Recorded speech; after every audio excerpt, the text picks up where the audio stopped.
Hello, everybody, and welcome to our second webinar. We have exciting topic today and even more exciting speaker, because this is our first official cooperation with the SUNS Institute. Today's webinar is all about the cybersecurity awareness, how to build a good cybersecurity culture of protect, detect, and response. We're going to get answers to a few questions. Example, how we are during an attack targeting humans, and why so many security initiatives fail at the human level, and what is actually a strong cybersecurity culture, or just security culture in general, and what are the key elements of that. My co-host today is Mike Bates from SUNS. Welcome. And then our main speaker is Lance Spitzner, and he's actually having a good morning in US at this time, when we are here in Nordics are having our afternoon. But let's get started. You can ask any questions during this webinar. So there is a questions and chat opportunities. So please, any questions comes in your mind, put them through to us, and we will answer to those at the end of this webinar. And the webinar will last around an hour. We have approximately 45 minutes for the presentation itself, and then we have reserved around 10-15 minutes to questions. And then please, Mike, tell us a bit more about the SUNS. Certainly, thank you very much. Hello everybody, or moi, I hope I've said that right. Just want to thank Anu and Nixu for running this amazing event and letting us be a part of it. I've heard it's been 2 already that have gone very well, so hopefully we can live up to the high expectations that there are. I myself am director for the Nordics. I've covered this region for 5 years, and we've seen incredible growth in Finland over the last few years. I think it was about 67% growth in the amount of Finnish students we had in our courses in 2019, which is fantastic. And we're trying to do as much as we can in the community at the moment. We were hoping to run our first ever SUNS Helsinki this year, but obviously the world had other plans for that. But all our events are now online, on demand or live online format, both very successful. Got a few offers as well for people who are participating in this webinar. Basically a free GIAC, but we're not allowed to say free. So it's down as 10% discount on any courses purchased between now and the end of the year, if you email me and say that you were part of this webinar.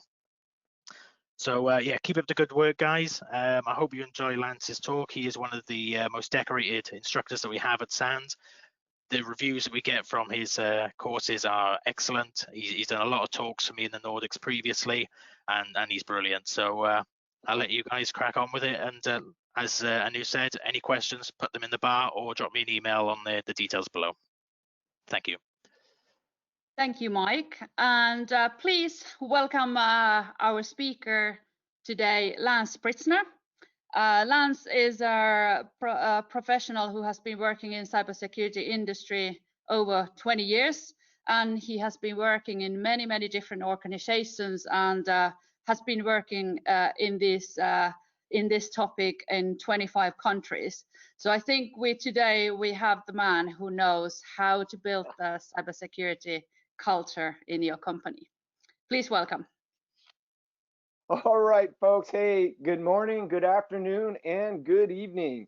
So, as mentioned, my name is Lance Spitzner, and for today, we're going to shake things up a little bit. Instead of just focusing about technology, we're going to talk about the human side. This is an area I'm very passionate about.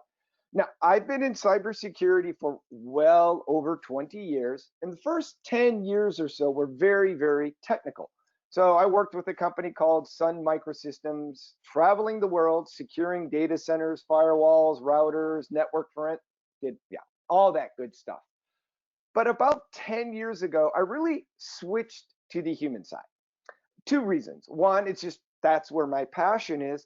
But 2, that's where I feel, even to this day, or especially in today's world, that is where we can make the biggest difference. As you're going to see here in a moment, we've gotten so good at using technology to secure technology.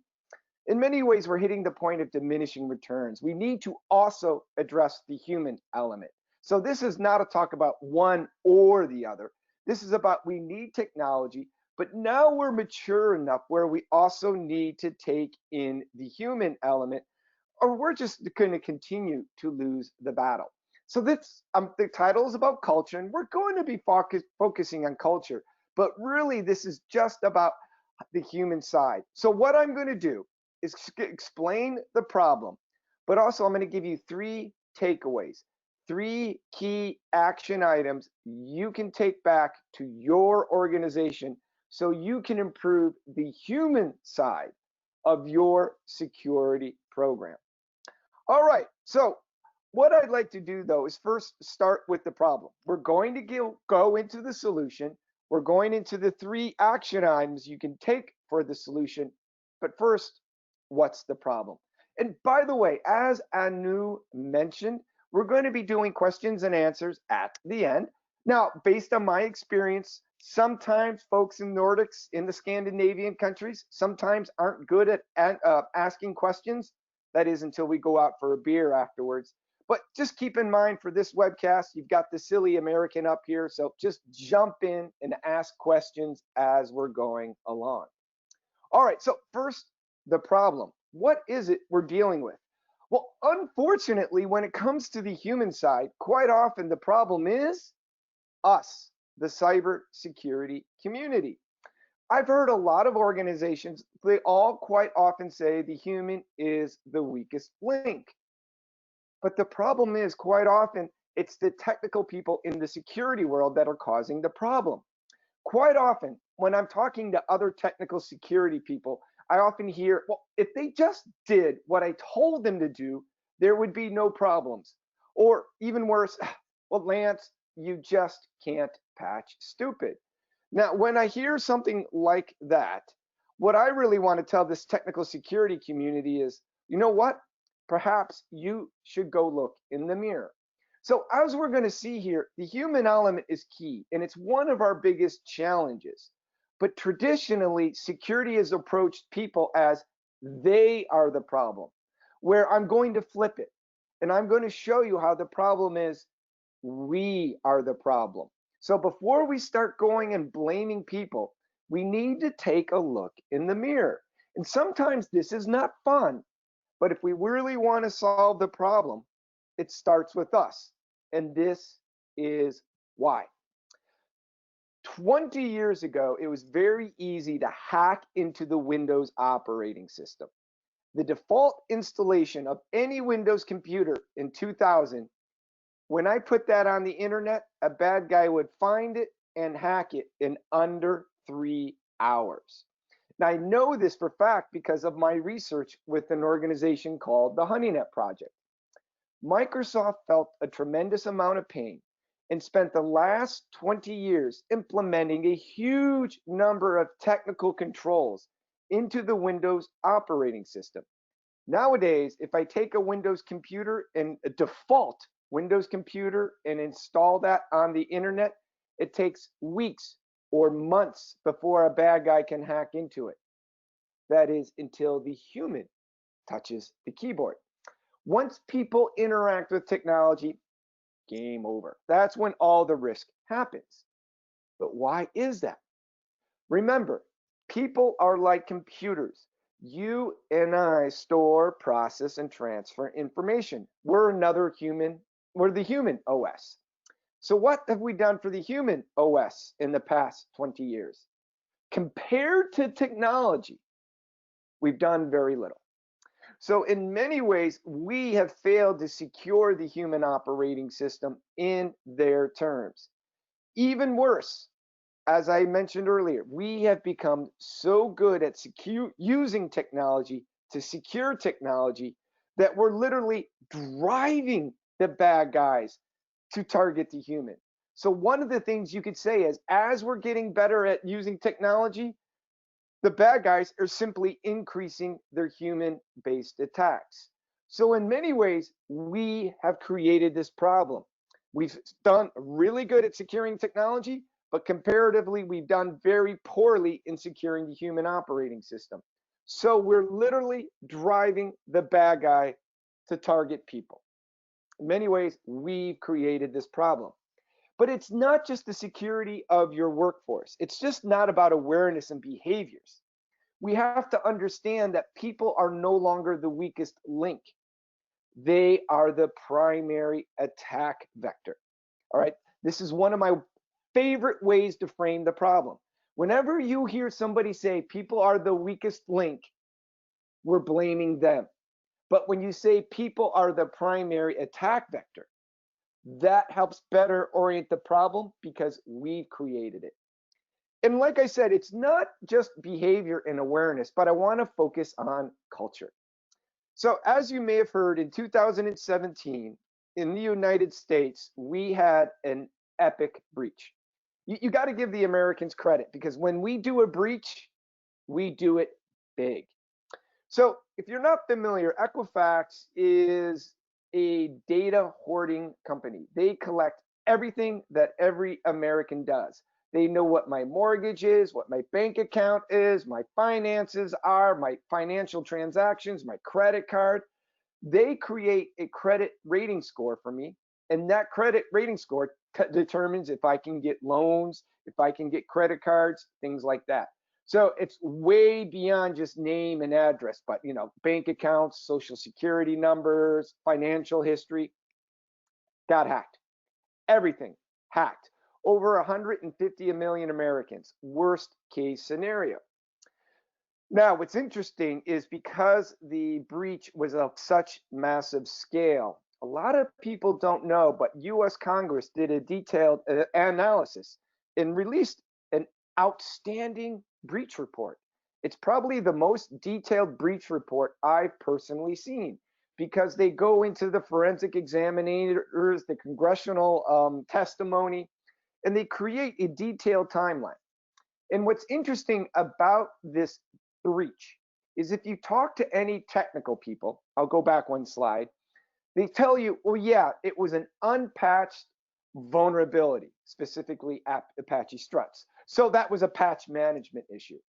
But what's fantastic is when you read the report, no, that was just a symptom of a bad security culture.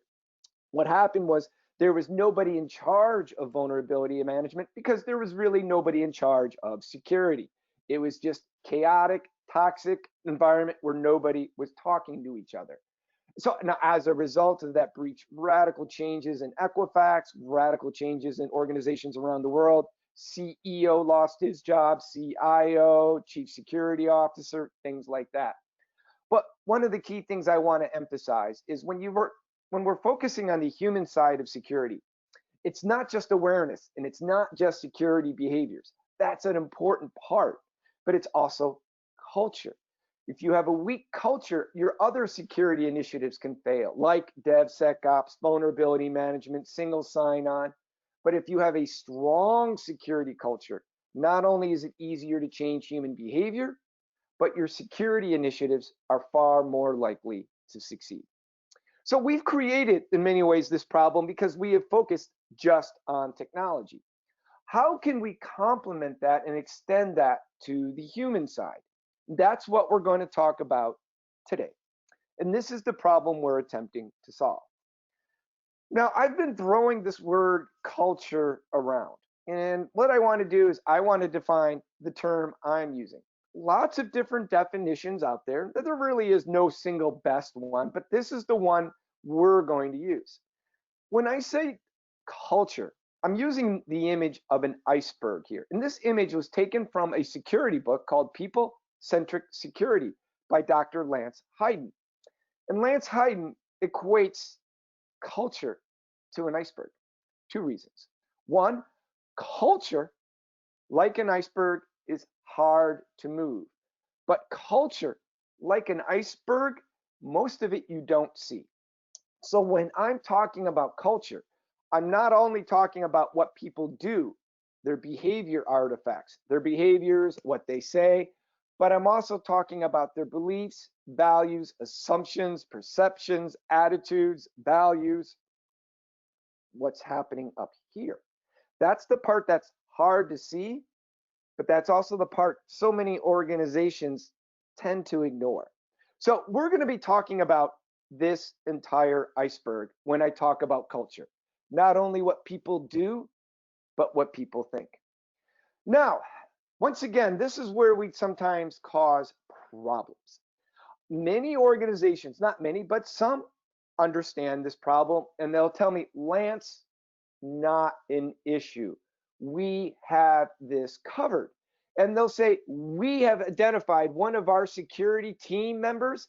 They're in charge of our security awareness program. They are in charge of our communication. And they pick an individual. And that security member goes forth and communicates to and engages the workforce, attempting to create a strong security culture, change behaviors, and secure the human side. This is the problem. When geeks like me, so this is for the security geeks listening, when you and I go forth and secure our workforce and we communicate to them, this is how you and I perceive ourselves. We are the digital guardians of cyberspace. We are doing good, fighting evil all around the world. And this is the problem because you and I perceive ourselves like this. The challenge is when you and I start talking and we start getting technical and talking about security and threats and FDE and MFA and APT. You and I think we're looking like this, but this is what the rest of the world sees. They see this. Nerds, absolutely geeks. They don't understand us. In many ways, they don't like us because we're speaking our language. We're not speaking their language. By the way, some of you may recognize this picture right here. This is actually from a very famous movie in the United States. Oh, not famous, but silly movie. The movie, first of all, if you know the name of this movie, it means two things. It means you're a nerd because that's the name of the movie, Revenge of the Nerds. But sadly, it also means you're an old nerd. So this is a 1980s movie. So I have just proven myself to be both nerdy and old. But out of all seriousness, there's this cognitive bias called curse of knowledge, which states the better you are at something, the worse you are at communicating it. Because you and I perceive cybersecurity as very simple because we live and breathe it, and we assume it's easy for the rest of the world. So you and I, not talking about the technical community, folks, we're going around thinking this is us, when the rest of the world, this is what they see. So one of the things I've been doing for the past 10 years is how do we bridge that gap? How do we engage our workforce, talk to them in their terms, get them excited, get them motivated, and how do we enable them to change behavior? So what's nearly neat is this. After working with organizations all over the world, after doing countless amount of research, case studies, reading, things like that, working with other people far smarter than me, I discovered when it comes to creating a security culture, we can use Newton's first law. Absolutely, we're going to use a wee bit of physics to help better understand how to impact people. Now, as we know with Newton's first law, he famously stated, an object at rest stays at rest unless a force is applied. And then his second law is that equation, F equals ma. Force equals mass and acceleration. So the reason this is so important is this, that statement, an object at rest stays at rest unless a force is applied. Turns out, psychologically, humans are no different. We don't like change. Look at COVID. This is probably one of the largest global changes we've ever seen, and it's not easy. So people like to operate in the default mode. So if we're going to change people, either their behaviors or how they think, we have to apply a force, but we have to apply the right force. Far too often, security teams can apply a force and it goes wrong. We create resentment, confusion, we overwhelm people, we make security too hard. So, like I said, I've been focusing on this problem for over 10 years, working with hundreds of organizations. And one of the first things I quickly identified is we in cybersecurity, we're working with all this new technology. And quite often, because all this technology is new, we think our problems are new. So we have to think our solutions are new and we need to create them. Human side, that's not the case. This idea of culture, behavior, human psychology, organizational change has been around for decades, if not centuries. And there is a vast amount of knowledge, research, publications, and case studies. So not only working with hundreds of organizations around the world, but I've been picking the best of all of these different resources. And these are just some of the many different examples. Simon Sinek, Daniel Kahneman, Thaler and Sunstein, Cialdini, Cotter, amazing minds. And what's really interesting is as I started going through all this research, they were all saying the same thing, but in different ways. So these are the books that have influenced me the most. I am in no way saying these are the only ones out there. There's hundreds of fantastic books. By the way, I'm quite often asked when I show this slide, Lance, what's the first book to start with? I highly recommend Switch. It's probably one of the easiest, fun introductions to human behavior and this idea of the emotional side, motivation, ability, things like that. Out of all of these, the last one I'd probably read is the book right above it, Thinking Fast and Slow. That book took 2 months for me to read. It's the most information dense. Daniel Kahneman won a Nobel Prize just for the publication of that book. So each of these books approaches the case studies approaches human behavior and culture from a different perspective, but they all say the same thing, and quite often they actually reference each other. Now, I could try to take all of this amazing research and experiences and create a very complex, very in-depth and complete process for you to apply to a security culture. But I quickly realized we in security are often vastly overwhelmed and under-resourced. So when it comes to security culture, whatever we created had to be simple. And this is why. Okay, one of the most fascinating things from Daniel Kahneman's book. Okay, let me go back one. That's the book at the top, the Nobel Prize book. One of his most fascinating findings from the book is this idea of the human brain operates at 2 levels, system 1 and system 2. And system 2 is how you and I like to think how we operate. System 2 is very logical, analytical, data driven. If you've ever seen the movie Star Trek, it would be that guy Spock. No emotion. It's all about data. And we would like to think as humans, that's how we operate at a very rational level. The book found, though, is quite often that's not how us humans operate, because being very data driven, analytical is very calorie intensive, energy intensive, time intensive. So we don't operate in system 2 unless we have to, like if we are given a mathematical problem.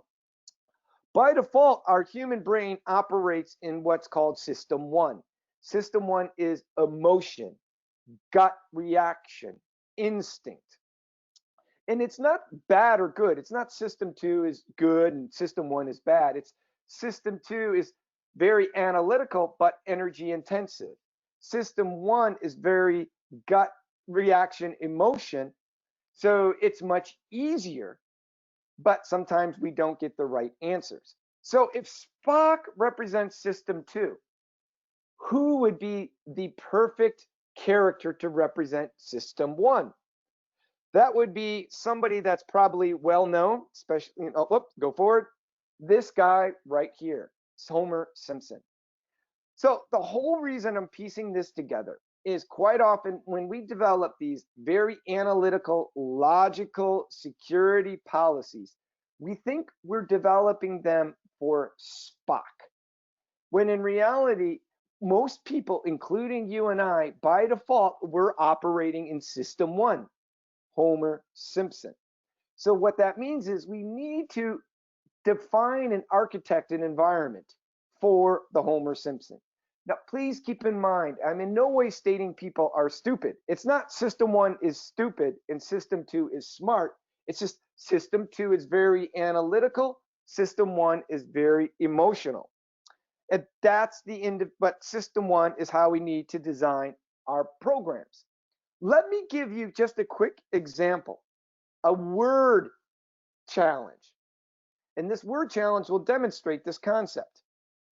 So as you know, this is straight from the book. So in the United States, we have this sport called baseball. And Daniel's book, to demonstrate this idea of System 1 versus System 2, has a word challenge. A baseball bat and a ball together cost $1.10. The bat cost $1 more than the ball. How much is the ball? Think about it for a moment. $1.10 for both. The bat is $1 more than the ball. How much is the ball? Some of us, many of us, including me, well, if the bat is $1 more than the ball is 10 cents. So if you came up with 10 cents like me, System 1, Homer Simpson. Because if the bat costs $1 more than the ball, and the ball is 10 cents, that means the bat costs $1, 10 cents, and the total cost is $1.20. Or if you want, we can do euros. So what ends up happening here is the System 2, Spock, would quickly realize, well, actually the ball is 5 cents, because that means the bat is €1, 5 cents. The ball is 5 cents. That comes to €1, 10 cents. So what ends up happening here is just this a very, very simple example of System 1 versus System 2. All right, now we've gotten into a lot of the academic theory, but how do we translate this into the real world we operate in with limited time, limited budget, and things like that? Well, after doing all these different models like John Cotter's 8 steps, ProSize, ICAR, then you have the STEER model, and all these other different models of culture change, organizational change, human behavior. At its most simplified level, it's motivation and ability. Remember, 3 slides ago, I showed you Newton's first and second law. Newton's first law, you have to apply a force for organizational change. Newton's second law, that equation is F equals ma. It was mass and acceleration. Guess what? We use the same theory, the same model for organizational change, for building a security culture. This is so cool. Newton's law is how we build security culture. F equals ma. We need to apply a force, but instead of mass and acceleration, that equation is motivation and ability. In other words, anytime we're attempting to do any security initiative, any reaching out to our workforce, engage, motivate, things like that, we always want to think in terms of both motivation and ability. Now, what do I mean by motivation? Probably one of my favorite ways to start is something called the Golden Circle, written by an individual called Simon Sinek. Now, if you do a search on YouTube for Start With Why, Golden Circle, Simon Sinek, this is a 2007 talk. It's probably one of the highest rated TED Talks ever, and it's fantastic. And when you watch it, you quickly realize why so often we fail in cybersecurity. And the whole model, really the whole foundation of the book, is the greatest leaders, the most innovative companies, the best and most engaging marketing programs start with why. And the whole idea behind the golden circles, far too often, when most organizations communicate, when most leaders communicate, and when most security programs communicate, we tell people what to do, and then we tell them how to do it. But we never bother telling them why it's important. And that is the foundation to changing behavior, to changing culture, is you start with why. And if you think about it, go back to that idea of curse of knowledge earlier.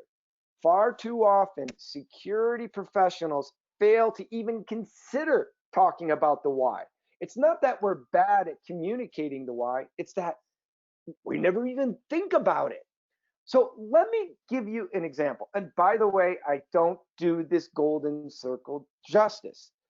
It's a 17-minute talk on TED on YouTube. It's a 17-minute TED talk. You just need to watch the first 7 minutes. And he does a beautiful job of explaining why it's so important you start every communication with the why. My favorite way to explain this is simply demonstrate it. Let's say your organization is going to roll out password managers internally, and or let's say MFA, multi-factor authentication. But I'm just using password managers, and this is a screenshot of a password manager. This is how most security teams I've seen would kick off a workforce-wide rollout of password managers. Monday morning would come around. I'd show up to work, check my email, and there would be an email from the security team. Hey folks, starting today, you have to download and install a password manager. What is a password manager? It securely stores your password. How to use a password manager? Here's all the details. But never do we ever communicate why anybody should be excited about password managers, why they're important, or why they should care.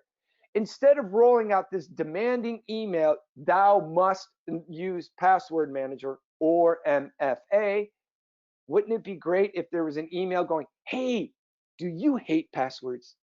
Do you find them complex, hard to remember? Are you tired of generating them? Are you tired of having to keep logging into websites? Wouldn't you love a solution that makes all of that go away? We've got something for you. And even better, not only will it solve all your problems at work, all your password problems, you can use this at home. This fantastic thing is called password managers, and it can simplify your work, secure your family, and give you back more time. Now people are more excited. There are entire marketing models out there on just this topic. Yes, why is all about marketing cybersecurity. Are you working with your marketing team? Are you working with your communications team to help your security program? If not, leverage them. This is actually one of the 3 key takeaways. Far too often, security initiatives fail, not because of technology, but our failure in communication, curse of knowledge, our failure in motivation, our failure in communicating the why. Partner with a communications expert, partner with a marketing expert. So we don't have time to go into this, but this is a very common, it's over 100-year-old marketing model, very simple, very effective. But if I had to roll out MFA in a company, this is where I would start, a marketing model. So remember, applying a force to changing people, changing behavior, and ultimately culture is, go back to Newton, F equals MA, motivation and ability. So we just talked about motivation. Start with why. Don't know how to do that? Use marketing models. Team with somebody with marketing. But then we also need to enable people. We need to architect an environment where it's as easy as possible for people to do what we want them to do. And there's, once again, all sorts of research on this. John Kotter's book, Leading Change, Thinking Fast and Slow, but probably one of the most famous is this book called Nudge by Thaler and Sunstein, all about architecting environments so people behave in secure ways without even really thinking about it. And this is where that idea of system one versus system two, or Spock versus Homer Simpson. Don't architect security for Spock, architect it for Homer Simpson. So, and once again, this book, like many of the others, they are just full of fascinating stories about human behavior. So, since we're this webcast here for the Nordics, Scandinavian countries, here's a little bit of a Nordic Scandinavian story just for you. Schiphol Airport. At Schiphol Airport, and I'm taking this straight from the book, the airport had a problem where in the men's restroom, they had a problem called spillage. Ladies, you may not believe it or not, but when it comes to the men's urinals, sometimes us men, we don't have the best aim, which creates a rather messy situation. And the airport was having to clean that up on a daily basis. Now, they could have treated this like Spock and put all these signs up, guys, improve your aim, things like that, explaining, how, well, you won't go into it. But instead, they took the system one, Homer Simpson approach. And at Schiphol Airport, and this is now famous, is they took a sticker of a fly and put it in each of the urinals in the bathroom. In other words, it gave the guys a target because in every grown man is a 10-year-old boy. And sure enough, there was an 80% reduction in spillage and I think about a 10% reduction in overall costs. So they solved the problem by architecting an environment where they easily made it people to do what they want to do. And ladies, trust me, ask any guy out there. If we've traveled to airports, we've seen these have become very, very popular now. So how can we do something like this for cybersecurity? Well, when you go through these books, one of the key takeaways is this: choice overload, cognitive overload. We make cybersecurity so complex and so overwhelming. What ends up happening is we in cybersecurity want people to be secure. We want the right thing. So we attempt to secure people against every possible threat and or risk. So we're giving them the details of how, authentication works for Microsoft 365 in the cloud. Or we're going into the details of full disk encryption or things like, password algorithms and things like that. What ends up happening is all these books teach us is, remember, Homer Simpson, keep it as simple as possible. This means we need to assess and to prioritize what are the fewest behaviors, what are the fewest risks we want to focus on, and then communicate that. The fewer behaviors, the fewer actions you ask of people, the more likely they will do it. The problem is this is hard for you and me because then we have to assess, analyze, and prioritize. So that's why traditionally security has been so poor for people. The security team has made it easy for them or us. We communicate in our terms. We just simply dump everything on people. Instead, we have to communicate in their terms. We have to communicate the why part. We have to simplify, prioritize, and we also have to enable. So the whole idea of ability, the A in F equals MA, is both simplify by primarily reduce and then train or enable. So let me give you just one quick example of how you can apply this. And I'm going to pick on one of my favorite things to pick on: passwords. Passwords are probably the number one thing at risk nowadays. If you read the latest reports from Microsoft Defense Report, by the way, it's no longer the Microsoft Security Intelligence Report. This year they changed the name. CrowdStrike, Verizon DBIR. You look at all the data. The top two drivers of breaches, incidents, and risks overall to organizations is phishing and passwords.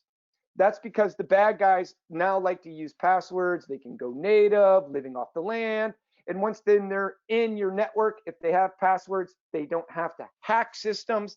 They simply pivot and go in using people's own passwords, making them much, much harder to detect. If you're into APT, nation state, TTPs, there you go, all your acronyms. That's how the latest and greatest bad guys are operating now, all due to passwords. The part of the problem is people go, well, if people just did what we told them to do, passwords would be so taken care of. Why aren't they doing it? Well, think about what we're telling people about passwords. Your password must be 16 characters long. It must have uppercase, lowercase, symbol, number. Mix in the blood of a virgin and then change it every 90 days. Oh, by the way, every single account must have a unique password and you can never, ever write it down. How hard is that? It's actually really, really hard. This is why bad guys are going for passwords. We have made it very, very difficult. Folks, this one is on us, not others. We need to stop making fun of people for having bad passwords and start simplifying passwords. How do we do that? Well, think about it. Can we eliminate outdated or painful policies? Kill password expiration. How does changing a password every 90 days help manage risk? 20 years ago, it might have helped, but nowadays it does nothing. If you think having everybody in your company change that number 1 at the end of their password to a number 2 is going to help manage risk, we're fooling ourselves, folks. If you want to know why people hate the security team, use easy passwords, write them down on sticky notes, because we're asking them to change it every 90 days. Kill this. 2, can we replace passwords with other technologies like multi-factor authentication, single sign-on, biometrics? Once again, making things easier. Can we simplify passwords? Absolutely. Get rid of complexity. All right, complexity only makes it really painful for people and really simple for computers to crack. Go with length. The longer the password, the better. Passphrases, random words, whatever. Finally, what can we provide people to make passwords easier? Password managers. Are password managers perfect? Absolutely not. Are there password, no, but are password managers better than what we have now? Absolutely. It's always interesting because I'll get somebody that'll go, Lance, I don't trust password managers. I will not let password managers in my company. I go, I've got news for you. You already have password managers in your company, except they're called things like Google Docs, Excel spreadsheets, notes, things like that. If we don't provide people a secure solution, they're going to use an insecure solution. So I'm using passwords as the example of how we can simplify security. In a very large bank in the United States called USAA, what they do is for their customer service group, their security policies are written as and communicated as comic book. Now, I'm in no way saying this is something that you guys should do.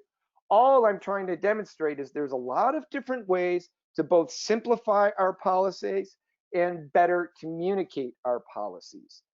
In fact, what I like to do is on my security team, perhaps have somebody that's not technical review the policies, review the communications before they go out to ensure that others can understand them. Even on the technical side, let's say you're trying to train your IT administrators, your IT operations folks to be human sensors. They know what the systems look like. They know what is normal behavior on the servers they maintain. So they're the best at identifying abnormal detection. That is all detection is. Knowing what is normal, looking for what is abnormal. You're teaching your IT admins how to find abnormal. Give them a cheat sheet that gives them all the different commands. So these are the Unix, Linux commands. You can look, have any accounts been added, any unusual processes, any unusual network connections. This is the kind of stuff I did 10, 20 years ago at, not Microsoft, but Sun Microsystems. But give them a little cheat sheet with these tools, not only train, but in the documents, the manuals, the fact sheets, infographics. Once again, the easier we make a behavior, the more likely people will exhibit it. All right, now this was a big data dump, and all I'm trying to really focus on is, look, we can't focus on technology alone. We've done a great job in the past 20 years, but we need to also start addressing the human side. So 3 key takeaways. First, if you're serious about the human side, start addressing it at a strategic level. So don't dump your awareness program on one of your IT analysts in addition to all of their other jobs.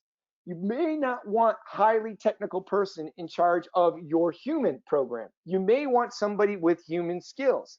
I always joke, but there's a bit of truth to it, that who's ever in charge of your security awareness engagement culture program, make sure they like people. All right.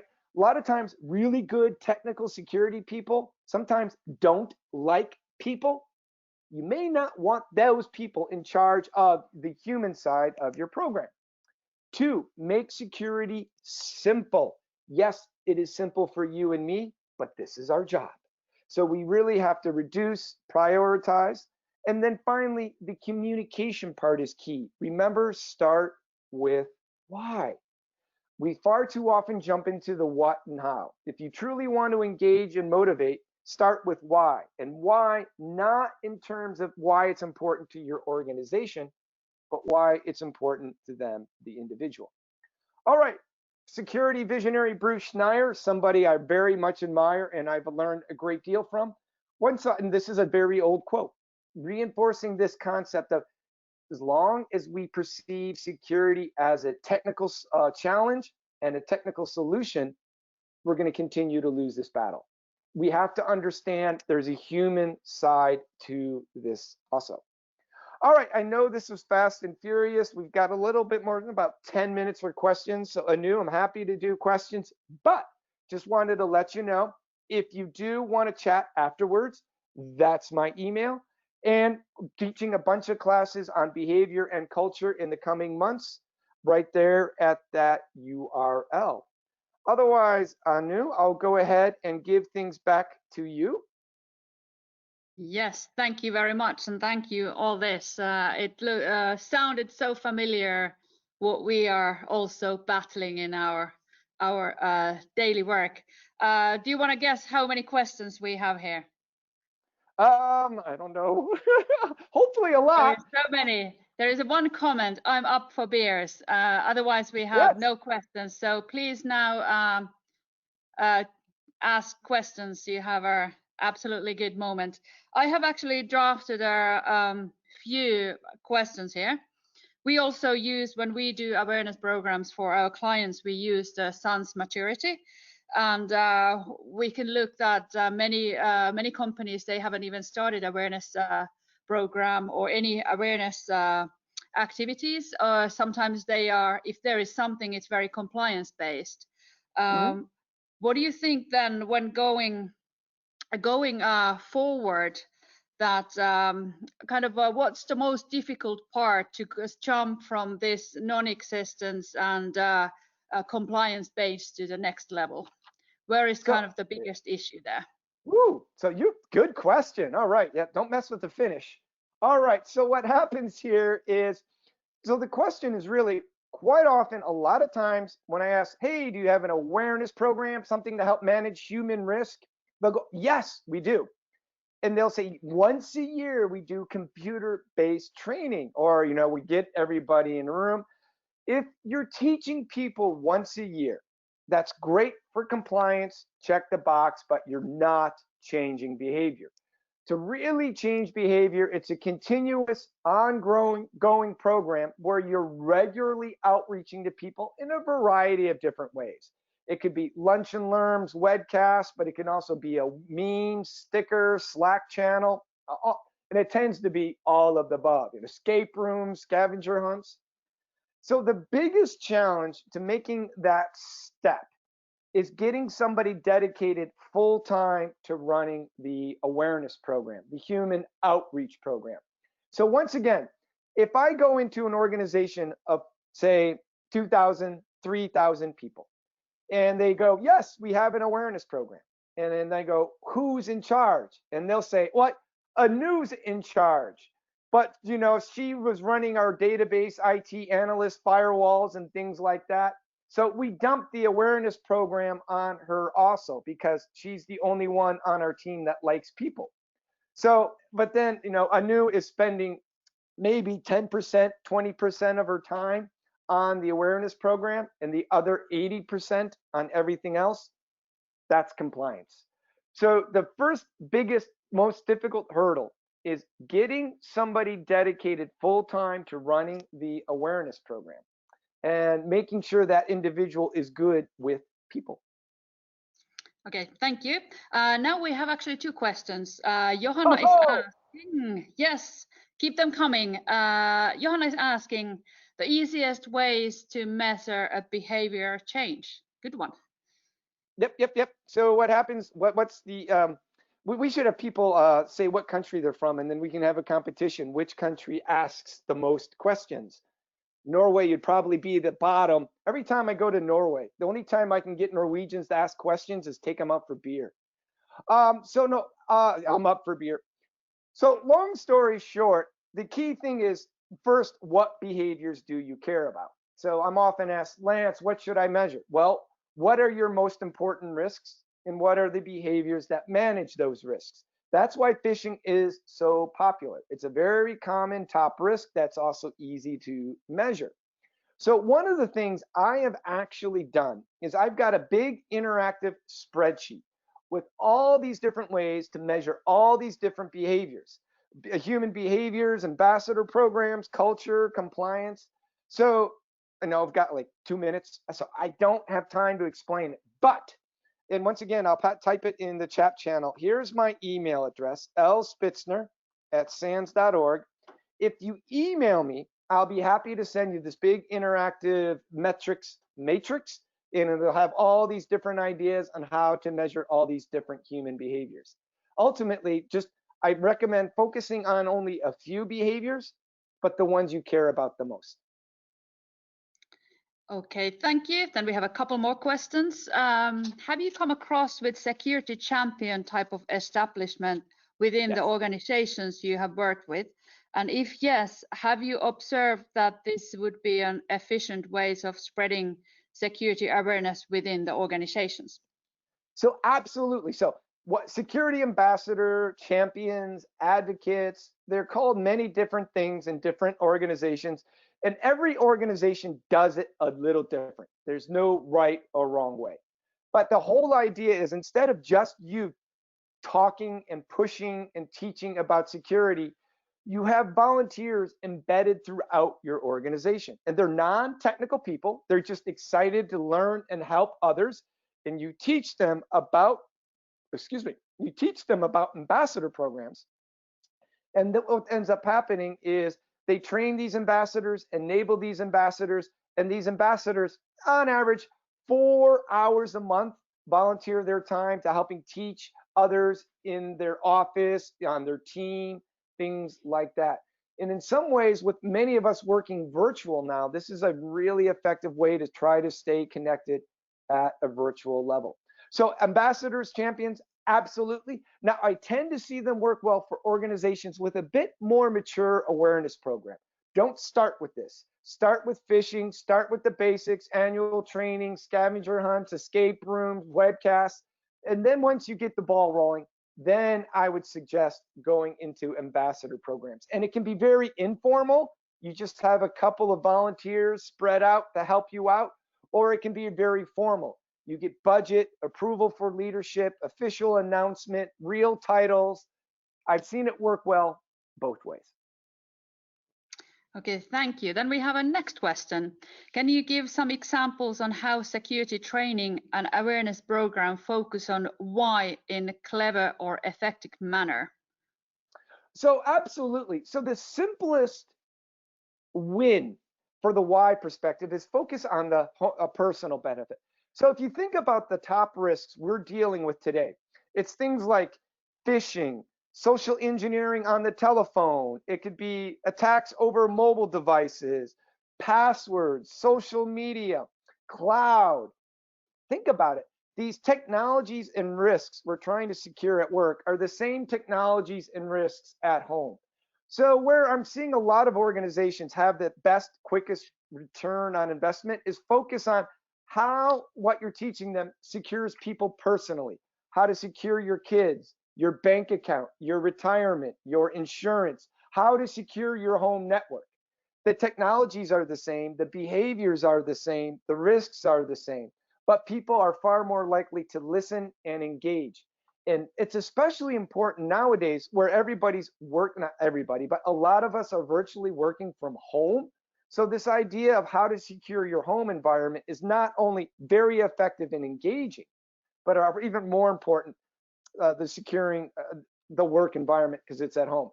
Don't believe me? Try this. Next week, do a big announcement internal to your organization. Hey, folks, we're going to do a webcast on how to secure your kids online. Count how many people show up. Next month, do a big announcement.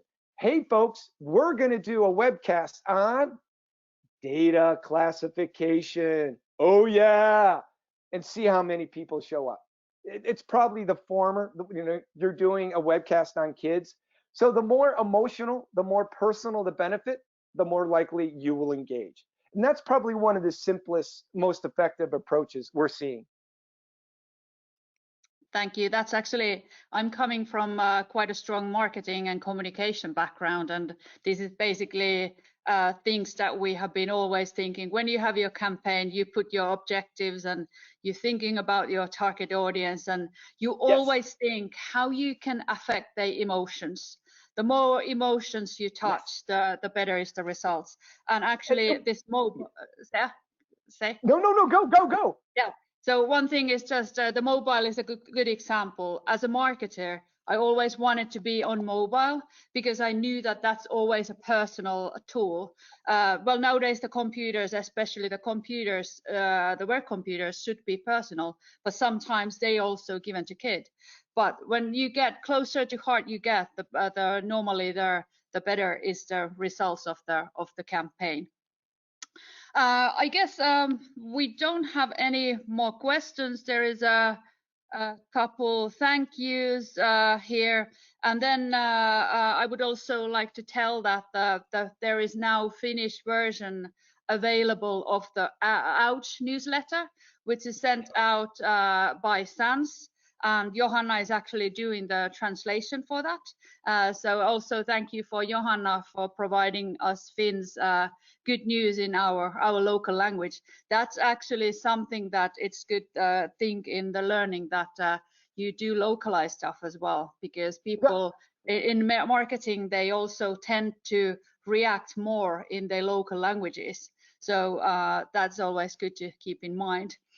Let me quickly scan through. No more questions. So, and real quick on Ouch, just so folks know what it is it's a monthly security awareness newsletter that's free. Every month is on a topic. So, for example, last month phishing, next month social engineering, and like Anu said, in over 20 different languages. So, if Grandma doesn't speak English, but she speaks Finnish, Norwegian, Hindi, Polish, we've got Grandma covered. Great. Thank you so much. This was a very interesting presentation about us humans, and I think at least even I work in awareness in my daily basis. I even learned something new, and kind of thinking even push maybe forward the message why we're doing something, and maybe next time we try to when we just want to do a bit more boring documentation, we just suggest that we do infographic instead, and it will be kind of the information is really put in nice pieces, and it's appealing visually as well. But thank you so much. Also, Mike have this exclusive deal for us. So do you want to say a few words still about that? There we go. So yeah, just a reminder, anyone who's taken part in this webinar gets a 10% discount on any of the courses booked between now and the end of the year. Also, feel free to check out the reading room where we've got podcasts, webinars, cheat sheets, white papers, you name it, it's in there. It's all for free. We're doing lots of different things in the community during this time. We're doing free webinars, we're doing free customized CTF tournaments. So anything you need, anything of interest, just drop us an email or drop us a call and be more than happy to help, okay? All right, and before I let you go, we also have 2 upcoming webinars. Next Tuesday, we have a Finnish police and a cybersecurity center here. This is, by the way, in Finnish, telling us about cybercrime in Finland, because it's actually a statistic day on that day. And then we have this cyber weather, so what's actually going on. There's actually, by the way, good product there, which is put in nicely way to digest the information quite quickly. Then we have another webinar coming 27th Tuesday, and it's all about how to handle the third parties. Thank you so much. Thank you, Lance, and thank you, Mike, and thank you all the participants. It has been a pleasure. We all learned hopefully something new today, and have a great day or evening, depending where you are. Thank you, everyone. Thank you. Bye-bye.